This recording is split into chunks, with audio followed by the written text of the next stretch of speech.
Assalamualaikum dan salam Sarawak Maju Makmur bersama saya Fiza Munirah Maharap. Fokus berita malam. Sarawak merancang untuk mempromosikan acara ikonik Regata Sarawak di peringkat antarabangsa pada masa akan datang. Premier Sarawak Datuk Patinggi Tan Sri Dr. Abang Abdul Rahman Zuhari Tun atau Bang Openg berkata acara ini sangat besar dianjurkan kerana ia melibatkan penyertaan beberapa negara seperti Britain, Georgia, Cyprus, Itali, Amerika Syarikat, Australia, Filipina, Singapura, Belanda, Indonesia, Brunei Darussalam dan Malaysia iaitu Sarawak, Kuala Lumpur, Pulau Pinang dan Sabah. Participating dalam kita Regata. Mengikut Datuk Seri Karim, tahun tu sebenarnya banyak yang nak datang untuk International Dragon Boat. Kita ada di constraint sikit. Jadi mungkin tahun baru boleh ditambah lah. Kerana nampaknya macam negara Spain hendak menghantar lebih daripada 100 pedalers. Jadi sedangnya nak participate just for the sake of sport. Jadi saya fikir Datuk Karim akan berunding lagi lah. Nampaknya regata kita bertambah lah. Beliau berkata demikian semasa ditemui media selepas merasmikan Sarawak Regata dan Festival Kraft Tekstil Borneo bertempat di tebingan Sungai Kuching pada Sabtu. Terdahulu beliau telah menyempurnakan majlis air dotting dan penyerahan pedal atau pengayuh sebagai simbolik perasmian Regata Sarawak pada tahun ini.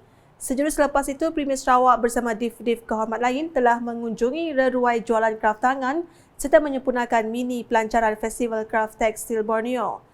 Selain itu, acara sampingan seperti persembahan kebudayaan, karaoke, pertandingan gendang Melayu Sarawak, persembahan baskers dan pelbagai lagi turut diadakan. Mengiringi beliau ialah Timbalan Premier Sarawak, Datuk Amar Profesor Dr. Sim Krian, Menteri Pembangunan Wanita, Keluarga dan Masyarakat Malaysia, Datuk Seri Nancy Shukri, Menteri Pelancongan, Industri Kreatif dan Seni Persembahan Sarawak, Datuk Seri Abdul Karim Rahman Hamzah, Menteri di Jabatan Premier Sarawak, Datuk Seri John Sikitayai, Setiausaha Kerajaan Sarawak, Datuk Amar Muhammad Abu Bakar Marzuki serta div-div kenamaan yang lain. Terdahulu, Premier Sarawak telah menyempurnakan flag off acara Amazing Race 2023 yang terbuka khas kepada penjawat awam wanita di semua peringkat jawatan dalam Perkhidmatan Awam Negeri dan Persekutuan di Sarawak. Amazing Race 2023 dianjurkan oleh Majlis Kebajikan dan Sukan anggota-anggota Kerajaan Maksak itu mendapat jumlah penyertaan terbanyak dalam sejarah penganjurannya dengan 72 pasukan sejak ia mula dianjurkan pada tahun 2012. Menariknya pada tahun ini, ianya bukan sahaja disertai oleh penjawat awam Sarawak, malah mendapat penyertaan daripada pihak luar. Bertemakan The Garden, penganjuran kali ini bertujuan memperkenalkan taman-taman yang telah ditubuhkan di Jalan Astana, Taman Perpaduan, Pasar Satok, Wisma Sabati, Medan Hamidah dan kembali ke Bangunan Dun. Untuk makluman, 72 pasukan tersebut akan merebut hadiah berupa wang tunai dengan jumlah keseluruhan RM15,000 di samping cabutan tiket bertuah yang turut diadakan. Dalam program berasingan, Datuk Patinggi Tan Sri Abang Zuhari berkata Sarawak akan memberikan tumpuan dalam melahirkan pakar guru khas untuk orang kurang upaya OKU di peringkat prasekolah.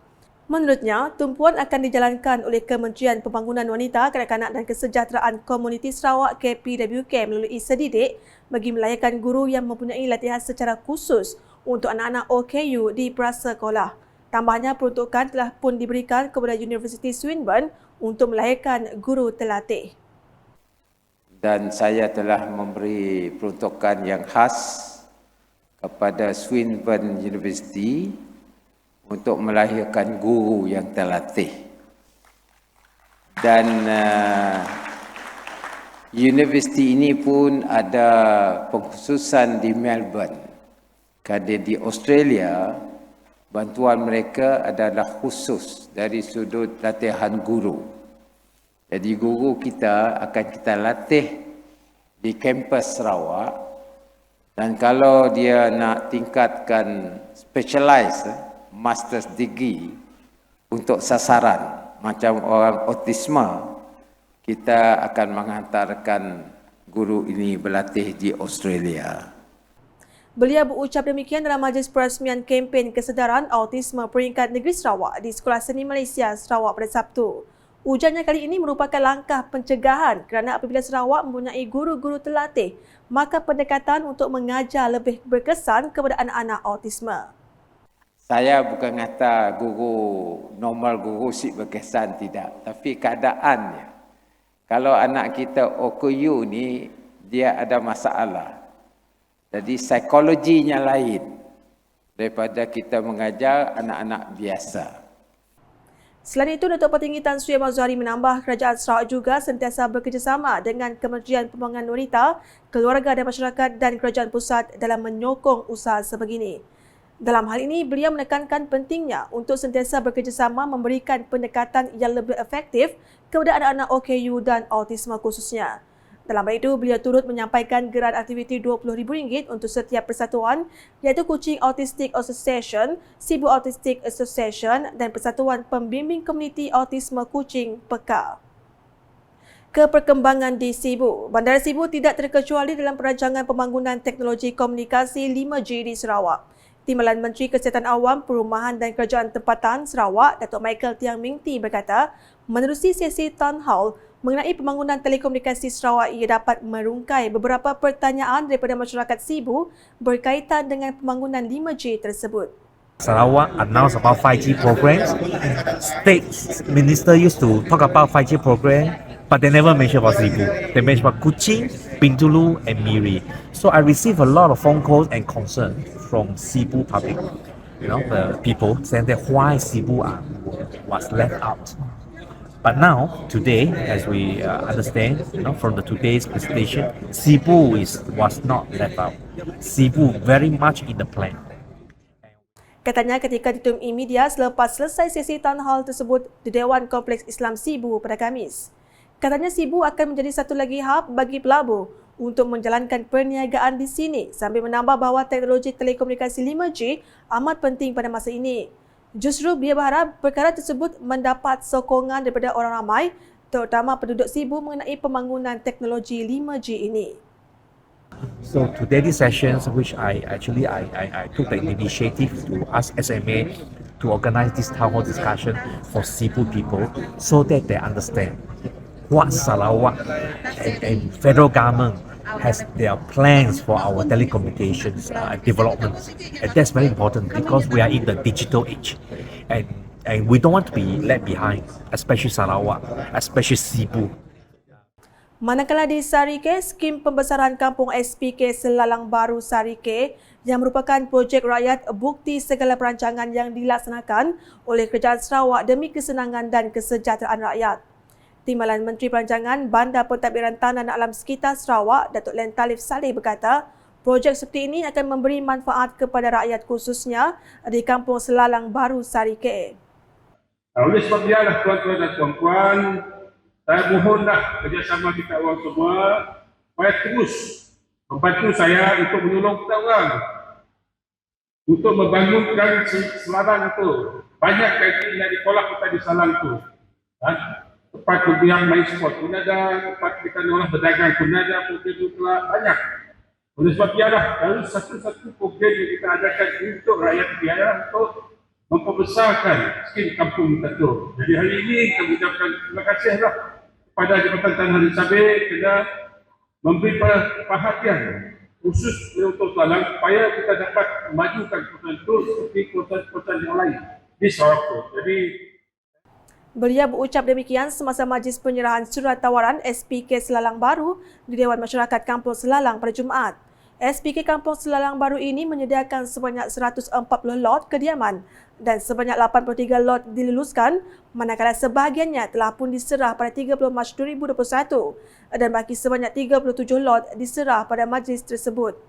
Katanya Kerajaan Sarawak turut memperkenalkan dasar baru iaitu penambahbaikan terhadap spesifikasi dan komponen infrastruktur asas di skim-skim baru, skim pembesaran semula SPS dan SPK yang akan dilaksanakan.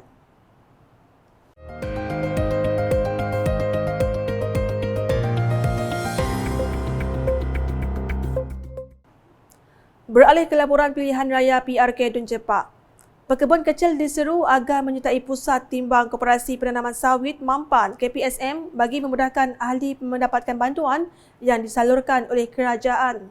Timbalan Perdana Menteri Datuk Seri Fadilah Yusof berkata, kerajaan melaksanakan pelbagai usaha untuk meningkatkan kefahaman dan menyediakan insentif kewangan bagi penyertaan pekebun kecil sawit untuk Pensijilan Minyak Sawit Mampan Malaysia (MSPO).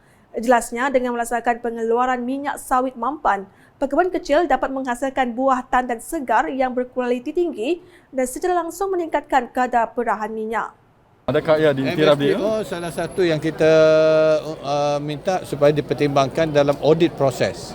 Supaya kalau MSPO ni dah diberikan, ianya diiktiraf ataupun diterima oleh mereka sebagai audit proses lah. Ya? So dia boleh, that mean dalam masa depan MSPO ni part of parcel standard untuk yang perlu dimiliki oleh pekebun kecil dan pekebun besar tak? Memang kita galakkan sebab kita pada masa sama komitmen kita ialah untuk kemampanan alam sekitar kita. Jadi bila MSPO, yang satu is good agriculture practice. Kedua, kita nak pastikan alam sekitar kita. Maknanya bila kita menggunakan baja, ianya tidak merosakkan alam sekitar kita. Kita tidak hendaklah untuk hutan kita dipotong semata-mata untuk hasilan, tapi kita tidak mengambil kira keadaan alam sekitar kita. Sebab komitmen kita dalam negara untuk dunia adalah hutan kita mesti tidak kurang daripada 50%.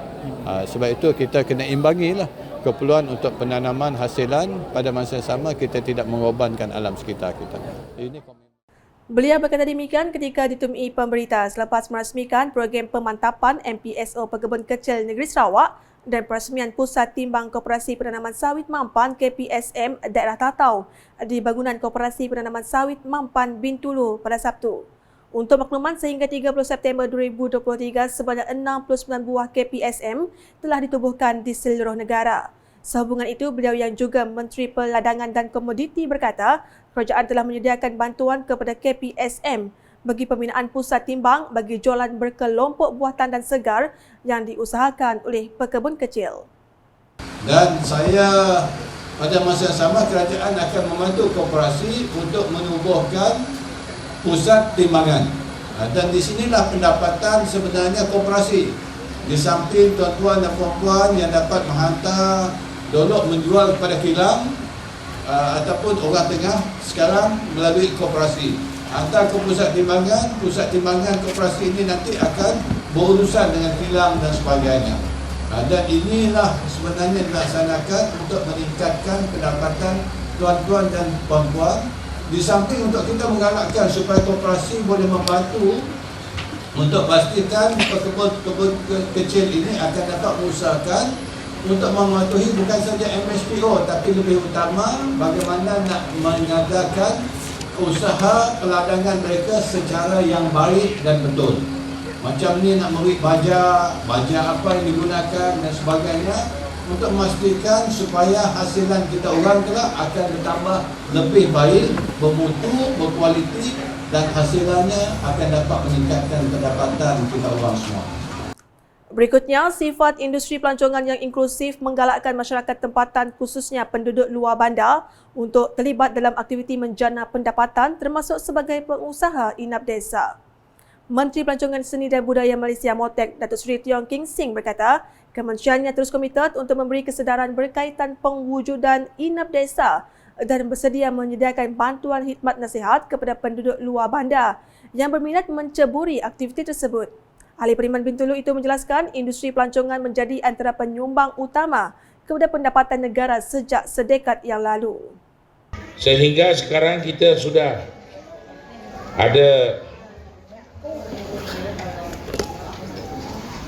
merekodkan sumbangan kepada keluaran dalam negara KSDNK sebanyak 14% dengan nilai RM 92.7 bilion rekod sampai 20 September 2023 daripada Toksing. Di samping itu, sehingga suku pertama tahun 2023 yaitu daripada Januari hingga Mac 2023, perbelanjaan pelancong asing telah mencapai lebih 49 bilion dengan ketibaan pelancong sebanyak 18.1 juta orang melebih sasaran awal yaitu 16.1 juta pelancong. Beliau berkata demikian semasa program taklimat homestay MOTEK bersama komuniti di Rumah Lampuh Dana Sungai Mas di Bintulu pada Sabtu. Berucap pada Majlis Sama, Pengarah Jabatan Pelancongan Seni dan Budaya Malaysia Negeri Sarawak, Debbie Jenggut Nyelang berkata, program sebegini penting dalam memberi kesedaran kepada masyarakat Sarawak khususnya berkaitan kepentingan program inap desa yang berpotensi meningkatkan pendapatan penduduk luar bandar terutamanya mereka yang tinggal di rumah panjang. Menurutnya, sehingga tahun 2023, Sarawak merekodkan sebanyak 49 kluster berdaftar daripada jumlah keseluruhan 215 kluster. Jadi tuan-tuan perempuan Pak Sarawak tu bisi 49 kluster. Hari 215 kluster Pak Malaysia. Partai di Sarawak. Mayuh budak Sarawak register ya. Mayuh yang tungak ke Kuching, tungak ke Miri, tungak ke Liban. Terdahulu, rombongan Motek turut mengadakan majlis sama di rumah Engkabang Linggang, Jalan Samarakan.